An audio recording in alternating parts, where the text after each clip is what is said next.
Hey, it's Mazzy. This is a Mazzy ramble, which some would say all my videos I just ramble and I pontificate and just spew out my own opinions. But that's the key right there. That's the word, opinions.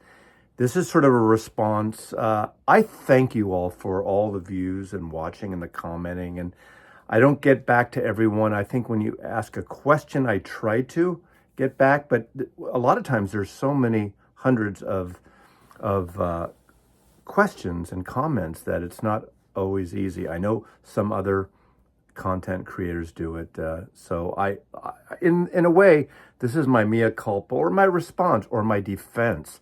Someone's going to say, Mazzy, don't bother getting defensive for those commenters and trolls. Now, I don't see the people I'm talking about, the comments I'm going to discuss here are not about trolls. That's a whole different thing. I don't do that. I rarely do that, I should say.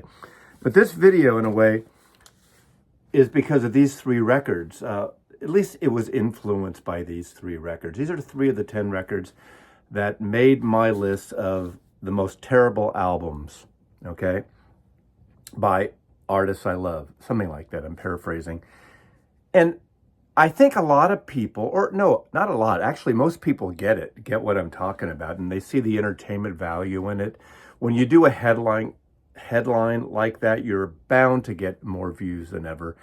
And some may say that's a clickbait headline. I don't see it as a clickbait. I think you want to grab attention to bring people in, whether it's a book title, an album cover, a photograph.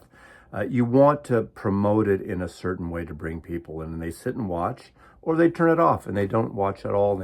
And they can disagree, no problem with that. But these are the three that got the most response, I think, as I recall, in that video. And obviously Fleetwood Mac's Tango in the Night, Phobia, with really the second to the last Kinks album. They did Back to the Bone, which I really love. Kind of a more of organic at Conch Studios. That's what I was thinking. I couldn't remember Conch Studios. And of course, 15 big ones. We know how much involvement or not involvement Brian Wilson had during this period of production. Now, a lot of people, rightly so, said there's a worse Beach Boy album than this. Right, I don't have it. So I only decided to show records that I had in my collection. I'm not one of those persons that's going to make it suddenly appear right here, or right here, or right here, some shit-ass album. And I rarely do that. Maybe I'll do it this time, but maybe not. I criticize this album. Beautiful cover. This is actually a painting that Lindsey Buckingham liked, and Jerry Hayden, a great art director, Warner Brothers albums at the time, Warner Brothers at the time, designed this cover. I'm not criticizing the cover of the album, but I just don't like this record. I think it has those 80s tinkling flourish keyboard production style that I don't like. Sure, there's a couple good tracks. Is there really on this record? And Beach Boys Love You, that's worse. Kokomo, I mean, unless you're sitting in a Tom Cruise movie, drinking a pina colada, that's a terrible song. I don't care who wrote it. This record, it's Scattered maybe. What's the song that's okay? There's Phobia, I don't know.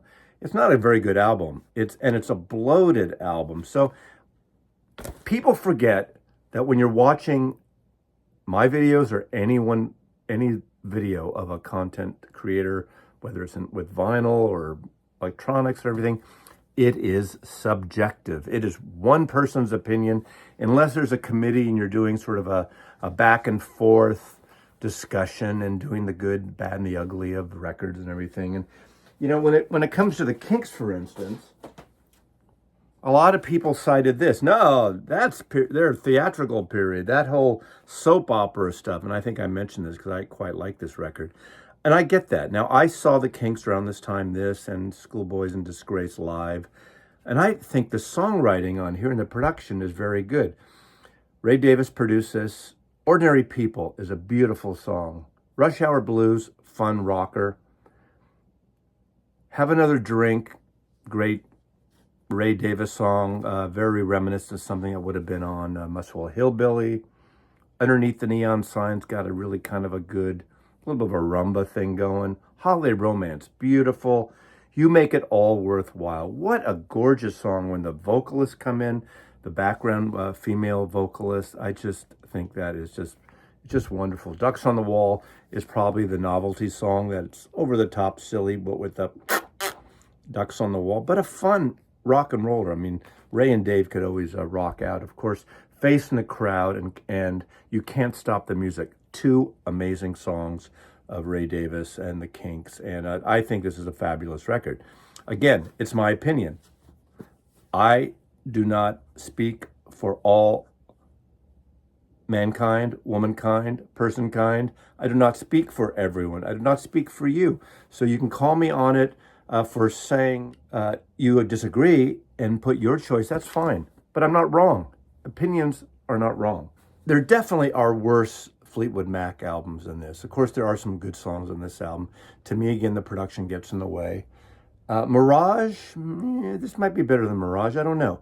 But you know something, and I didn't even call this out, I think this has the possibility of being a fantastic, amazing album. The problem with this album is there's no Christine McVie to balance it out. The balance, the over-the-top, double-speeded guitar playing of Lindsey Buckingham, the certain voice which I love of Stevie Nicks. You know, sometimes she gets a little kind of raspy, which is great. But the beauty and the soulfulness in the piano playing of Christine McVie added to this would have made this one of the great Fleetwood Mac albums, say you will. It's a great sounding record, beautifully recorded. I actually like this record, but yes, there are problems with it. I think it's better than Tango in the Night, except for I wish Chrissy McVie was on it. All these kind of things that I create, that anyone creates, is subjective and one person's opinion on it. Then there was the video I did, a dozen records that changed my life. That's sort of a thread going around here. And a handful of people said, those records didn't change your life. How can a record change your life? It didn't literally change my life, but in a way it acts like a bookmark, a signpost, something that changed, whether it's something as dramatic for a young man of losing his virginity, or it's being open to a music by a record like the first Beatles concert on the Ed Sullivan Show and Meet the Beatles. It could be something that just changed a musical taste. And for me in my life, music has been, probably the primary road, the primary journey. Again, it's cliche saying these records are a soundtrack for my life, but there's truth to that. These records, not all these records obviously, are very important to me. And we all have different journeys. We all get turned on to music at different times in our life.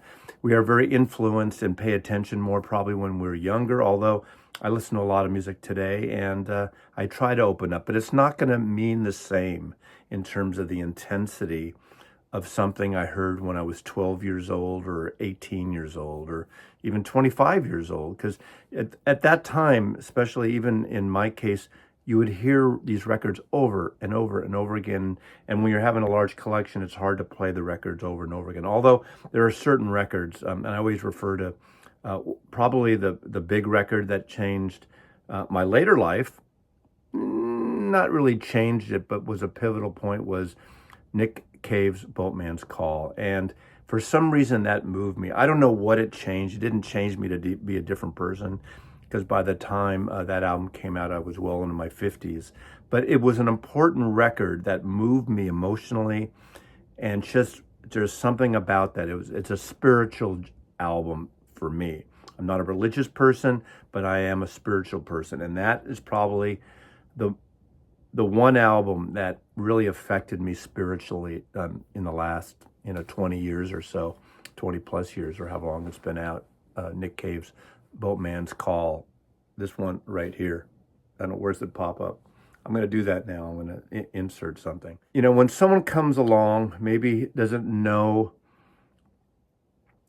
the style that I present when I showcase records, my maybe occasional snarkiness, what's serious and what's not. What's really surprised me actually is I praised, oh, I know, it was the Beach Boy record again. It was this record. A handful of people cited this album in a previous video I did maybe a year ago, not even a year ago, where I said the greatest records ever made, and I cited this record. And I realized I know when I'm riffing, and I think a lot of you know when I'm riffing on something. And I'm surprised to this day that a lot of people who chimed in on this video, this recent video here about terrible records, said, but last time a year ago, and I'm surprised I actually remembered what I said 6-8 months ago, a year ago. They said, well, you said this is one of the best records ever made. And that was a riff video. That was a tongue-in-cheek video. If you looked at it, I think I did Broad Street too, the Paul McCartney record that I cited as terrible records. And a handful of you liked that McCartney record. I think, you know, on its own, there's some interesting music on it, but I think, you know, recreating is re-recording. Anytime an artist recreates their own songs, there's got to be a reason for it from my point of view. You had to redo it. I mean, the whole Unplugged series that MTV did, whether it's Neil Young and Eric Clapton or Bob Dylan or Paul McCartney or Nirvana, they did some of their own songs differently. They did an acoustics, organic version, essentially. But if you're going to do your own songs, or if you're going to do a covers album, now I know they kind of made these covers album, Palisade Park, Rock and Roll Music. Rock and Roll Music needs to have spark. A couple people defended their version of Rock and Roll Music, but it's kind of like, it's like a twee version of it. And that is a ballsy song. You got to admire John Lennon, man, on Beatles 65 or in America, or on not with the Beatles, Beatles for Sale. The vocal on Rock and Roll Music is friggin' killer. He knew that song. They were playing that song for several years in the Hamburg clubs and Liverpool clubs. So he had that nailed down. Like, this seems like, let's take a great old song and fuck it up and make it like, give it no balls. Take the balls away. Castrate it. Make it a unique Chuck Berry song. And that's the worst thing. You know, sometimes it happens. We were talking about, you know, remasters or remixes, I should say. It's not always a good idea, but sometimes it needs it. I'm one that feel that this rock and roll red and blue Beatles thing, the remixes, they're uneven. There's a couple that work wonderfully and a couple that don't. I think it's misguided. I do like the Yellow Submarine song track from, what is it, 2000, 1999, 2000, whenever that came out. I like those remixes. I think they were successful. They seem consistent. Recently, this past year, Rhino Records put out this version of the Replacements Tim. Now, you have to buy it within the configuration of this box with CDs, but the vinyl version of that, which is on a CD in the box, and a vinyl version, kicks ass over the original. The band never really liked the mix of that original record, and that's one of these times, one of these few times, where a remix surpasses the entire the original version. And when you're used to something for years, I can totally understand. You've heard this record almost 40 years, and it's kind of like me talking about the Beatles' American albums, and several I think are, you know, really good. Now, I understand it's not what the Beatles intended. There's this whole thing, and let me close out with this. There's this whole discussion about artist intents, and it kind of came about mainly because of Michael Fremer's valid review of the television album. He seemed upset about that in a way and talked about artist intent. Now, there's so many albums that come out that are remastered. Again, that was not remixed, it was remastered. That who knows what the artist's intent was. They are going to sound different for modern equipment. If you like Tom Verlaine's tinny guitar, high-end screechiness, that's what he wanted, apparently. All the power, get an original copy. I personally think the new version kind of tames it off, but doesn't take any balls away from the guitar playing, at least on my rig. Again, the subjective part is your stereo, my stereo, your room, my ears, your ears, all that. I think it works better. What I said and when I talked about that is the irony is the next year when he did Adventure, and he also produced that, he had a better sound. Now, some people maybe don't like the songs or the feel of that. They feel it was more commercial or not as brazen or not as intense, but it's a better sounding record. So for whatever reason, he produced that, he co-produced that as well, and he got a quote classic better sound. But again, that's subjective. You know, like the new one or don't like it, like an original or don't like it. But with the Beatle album, like you know, obviously a lot of people in the UK when they were commenting on my American Beatles things of Rubber Soul, they just weren't having it that the American could be any good, and it is. It's a fantastic record, and you know, again, but it's an opinion. It's my opinion, and in that case it's a little different because there are a lot of people that will agree that there's something organic and wonderfully beautiful about the American version of Rubber Soul. And sure, you know, Drive My Car is not on it, but that almost doesn't fit with the American take on it. Now, again, it's not the artist's intent. The Beatles didn't like when Capitol would sort of butcher their records, but I think it was a successful version in that case. Sure, you could have put on Nowhere Man and If I Needed Someone, but again, in America, you only could have 12 songs, or that's the way because of publishing here. The other one was the Beatles' second album. It's a friggin' great rock and roll record. That stands apart.